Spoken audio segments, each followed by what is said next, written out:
Hello student, class 10th student, आप लोग ध्यान से सुनिएगा। सीबीएसई बोर्ड ने जो रिवाइज्ड सिलेबस निकाला है उसमें से आपको 4 काव्य खंड के पढ़ने हैं और 4 गद्य खंड के पढ़ने हैं। तो 4 काव्य खंड के कौन कौन से लेसन आपको काव्य पढ़ना है? तो पहला है सूरदास का पद जो आपके सिलेबस में है, तुलसीदास का राम लक्ष्मण परशुराम संवाद।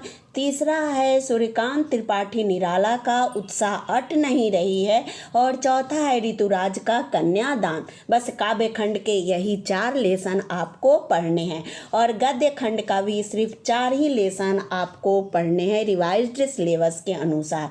तो उसका कौन कौन सा लेसन पढ़ना है आप लोग ध्यान से सुनेंगे।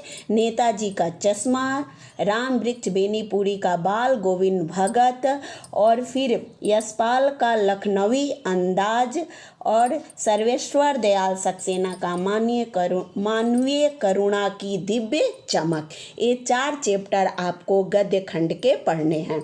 तो मैं वीडियो बनाकर भेज दी हूँ। कौन कौन? राम लक्ष्मण परशुराम संवाद का उत्साह अट नहीं रही है।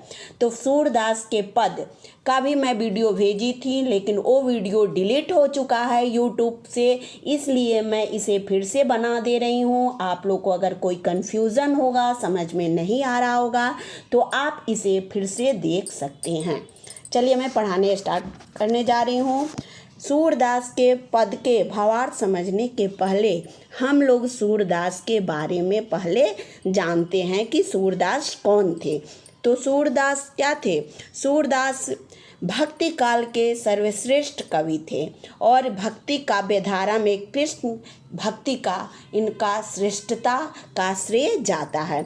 सूरदास का जन्म 1478 में माना जाता है। एक मान्यता के अनुसार उनका जन्म मथुरा के निकट रेणुका या रेणुका क्षेत्र में हुआ, जबकि दूसरी मान्यता के अनुसार उनका जन्म स्थान दिल्ली के पास सिही माना जाता है।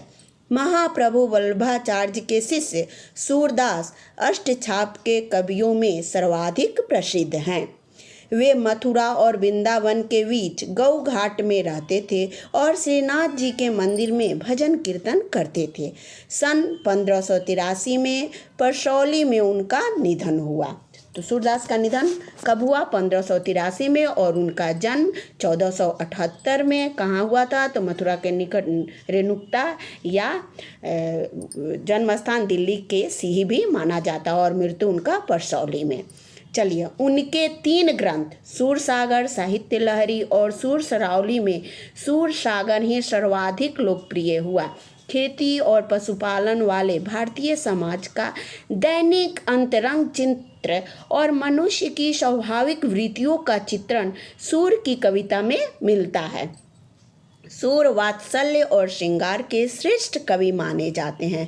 कृष्ण और गोपियों का प्रेम सहज ही मानवीय प्रेम की प्रतिष्ठा करता है। ये क्या है? ये जो था कृष्ण और गोपियों का जो संयोग और वियोग जो दिखाया है, ये किस में आएगा? ये श्रृंगार रस में आता है। श्रृंगार रस में प्रेम की दिखाया जाता है और इसमें संयोग भी दिखाया जाता है और वियोग भी दिखाया जाता है। तो इसलिए श्रृंगार रस और वात्सल्य रस के श्रेष्ठ कवि माने जाते हैं।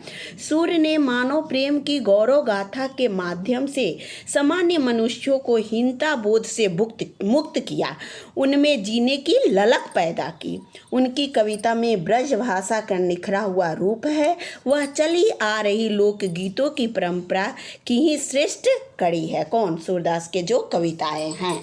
चलिए अब इसकी रूपरेखा, इस पद के रूपरेखा के बारे में मैं बता रही हूँ। तो यहाँ सूरदास के भ्रमर सूरसागर के यहाँ सूरदास की जो 3 रचनाएं हैं, क्या क्या है? सूरसागर, साहित्य लहरी और सूरसरावली। तो इसमें से सूरसागर के भ्रमर गीत से ये 4 पद, वही सूरसागर के अंतर्गत भ्रमर गीत से 4 पद लिए गए हैं।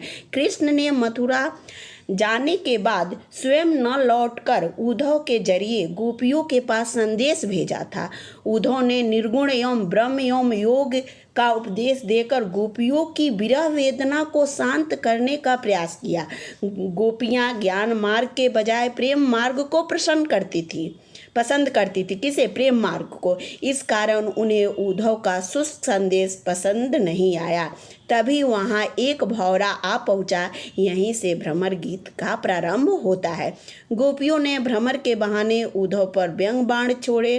पहले पद में गोपियों ने यह शिकायत वाजिब लगती है कि उद्धव कभी स्नेह के धागे में बंधे होते तो वह विरह की वेदना कोई अनुभूति अवश्य कर पाते।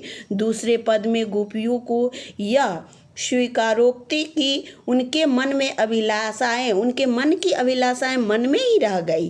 कृष्ण के प्रति उनकी प्रेम की गहराई को अभिव्यक्त करती है। तीसरे पद में वे उद्धव की योग साधना को कड़वी ककड़ी जैसा बताकर अपने एकनिष्ठ प्रेम में दृढ़ विश्वास प्रकट करती है। कौन? गोपियाँ। और चौथे पद में उद्धव को ताना मारती है कि कृष्ण ने अब राजनीति पढ़ ली है। अंत में गोपियों द्वारा उद्धव को राजधर्म का याद दिलाया जाना सूरदास की लोक धर्मिता को दर्शाता है। ये क्या है? उसकी रूपरेखा चारों पद में क्या क्या दिखाया गया। आइए मैं यहाँ सूरदास के पद स्टार्ट करने जा रही हूँ, आप इसके भावार्थ अच्छे से समझेंगे। पहला पद है, उद्धव तुम हो अति बड़ भागी, अपरस रहत स्नेह तागाती, नाहिन मन अनुरागी, पुरैन पात रहत जल भीतर, तारस देह न दागी, ज्योहि जल माह तेल की गगरी, बूंद न ताको लागी, प्रीति नदी में पाँव न बोरियो, दृष्टि न रूप परागी, सूरदास अबला हम भौरे, गुड़ चाटी जो पागी। अब देखिए यहाँ क्या, उद्धव का मतलब कि उद्धव, और अति मिस बहुत, बड़भागी मिस क्या हो गया कि बहुत भाग्यवान हो। और फिर अपरस मिस अछूता। अब स्नेह मिस स्नेह जानते ही हैं। तागा मिस धागा यानी बंधन, और नाहिन मिस नहीं, अनुरागी मिस प्रेम में भरा हुआ, तुम प्रेम से, पुरैन पात मिस कमल का पत्ता, दागी मिस दाग या धब्बा, माह मिस बीच में, ताको मिस उसको, और प्रीति नदी मिस प्रेम की नदी, पाँव मिस पैर, बोरियो मिस डुबोयो, परागी मिस मुक्त होना, अबला मिस बेचारी नारी, भोरी मिस भोली, और गुड़ चाटी जो पागी मिस जैसे जिस प्रकार चीटियाँ गुड़ में लिपटी रहती है। अब यहाँ गोपियाँ क्या कर रही हैं? गोपियाँ उद्धव को व्यंग करते हुए कहती है कि हे उद्धव, तुम बड़े भाग्यवान हो जो अभी तक श्री कृष्ण के पास रहते हुए भी तुम उनके प्रेम बंधन से क्या हो, अछूते हो। वही कह रही है, उद्धव तुम हो अति बड़ भागी, अपरस रहत से तागाते, नाहिन मन अनुरागी। फिर कहते हैं, पुरैन पात रहत जल भीतर, तारस देह न दागी। कहती है तुम तो कमल के उस पत्ते के समान हो जो जल के भीतर रहते हुए भी दाग धब्बों से क्या है, अछूता रहता है। फिर कहती है, ज्योहि जल माह तेल की गगरी, बूंद न ताको लागी। फिर कहती है कि जिस प्रकार जल की मटकी में तेल की बूंद उसके ऊपर जल का प्रभाव नहीं आने देता, तुम भी उसी प्रकार है। फिर कहती हैं, प्रीति नदी में पाँव न बोरियो, दृष्टि न रूप परागी। तुमने तो प्रेम रूपी नदी में कभी पांव डुबोया ही नहीं है, और ना ही तुम्हारी दृष्टि में कृष्ण के रूप सौंदर्य से मुग्ध हुए है, यानी उनके बंधन में बंधे हो, तुम मुग्ध हुए ही नहीं हो उनके रूप सौंदर्य को देखकर। फिर करे, सूरदास अब लाहम भोरी, गुड़ चाटी ज्यों पागी। फिर कह रही है कि हे उद्धव, हम तो भोली भाली हम अब लाए हैं, हमें तो तुम्हारी किसी तरह का ज्ञान नहीं है। तुम्हारे जैसे जिस प्रकार चींटी गुड़ से चिपक जाती है, ठीक उसी प्रकार हम भी क्या हो गए हैं, कृष्ण की प्रेम से लिपट गए हैं। ये पहला पद का क्या है, भावार्थ है। आई होप कि आप इसे अच्छे से समझ लिए होंगे। अब दूसरा देखिए, आइए यहाँ दूसरा कह रहे हैं, मन ही माज रही, कहिए जाय कौन पे उद्धव, नाही परत कही, अवधि आधार आस आवन की, तन मन बिथा सही। अब इन जोग संदेश सुनी, बिरहिनी बिरह दही, चाहती हूत गुहारी जिते तय, उततय धार बही सूरदास अब धीर धरही हैं, क्यों मर्यादा ना लही। अब दूसरे पद में गोपियाँ कह रही हैं कि जैसे कि क्या, मांझ, मांझ मीन्स अंदर ही हमारी मन की अभिलाषा है। अवधि मीन्स क्या होता है, समय। फिर आधार मीन्स आधार, किसी चीज़ का आधार। आस मीन्स आशा। आवन मीन्स आने की। बिथा मीन्स क्या होता है, व्याथा, दुख, पीड़ा। जोग संदेश मीन्स योग की संदेश। बिरहनी मीन्स वियोग में जीने वाली, ठीक है ना। विरह दई मीन्स विरह की आग में जल रही है। हूती, हूती मीन्स क्या होता है, थी। और गुहारी मीन्स रक्षा करने के लिए पुकारना। जिततय मीन्स जहाँ से, और उततय मीन्स उधर से, यानी जिधर से कर रहे हैं उधर से ही। और धार मीन्स योग की धारा। धीर मीन्स क्या होता है, धैर्य। और धरही मीन्स धारण करे। और मर्यादा मीन्स मर्यादा। लही मीन्स रही। अब यहाँ गोपियाँ कह रही हैं, उद्धव से कहती हैं कि मन की मन ही माज रही। हे उद्धव, हमारी मन की जो अभिलाषाएं हो वो हमारे मन में ही रह गई। क्यों? क्योंकि कृष्ण तो आए नहीं, वो कह के गए थे लेकिन वो आए नहीं। और हम कृष्ण से नहीं कह पाए कि हम उनसे कितना प्रेम करते हैं। हे उद्धव, तुम ही बताओ कि हम यह बात अपनी व्याथा किससे जाकर कहे। कौन? उद्धव, तुम ही कहो कि हम यह व्याथा किससे जाकर कहें। फिर कह रही हैं, अवधि आधार आस आवन की तन मन बिथा सही। अब कह रहे हैं कि अब तक तो उनके आने की आस में हमें जीने की आधार थी। उसी आशा में के आधार पे हम क्या कर रहे थे, अपने मनों के दुखों को क्या कर रहे थे, सह रहे थे, सहन कर रहे थे।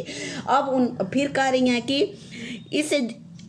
इस जोग संदेश सुनी बिरहनी बिरह दही। अब कह रही हैं कि अब तो उनके द्वारा ये भेजे गए योग संदेश सुनकर हमारी विरह की ज्वाला में क्या हो गई, ज्वाला में जल रही है। और फिर कह रही हैं, चाहती हूति गुहारी तई तई उततय धार बही। कर रही हैं, जहाँ से भी हम श्री कृष्ण के विरह की ज्वाला से अपनी रक्षा करने के लिए सहारा चाह रहे हैं, यानी गुहार लगा रहे हैं, उधर से ही योग की धारा क्या हो रही है, बहती चली आ रही है। ज्ञान की बातें बहती चली आ रही है। फिर कह रही हैं कि सूरदास अब धीर धरहि, क्यों मर्यादा न लही।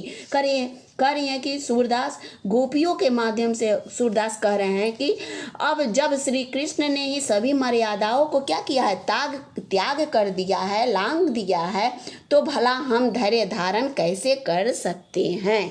That's all. 2 पद मैं इस वीडियो में बनाई हूँ, आप इसे अच्छे से समझेंगे और इसके भावार्थ को समझेंगे। फिर नेक्स्ट वीडियो में मैं 2 पद और बनाऊंगी। That's all. यहाँ मैं ख़त्म करती हूँ।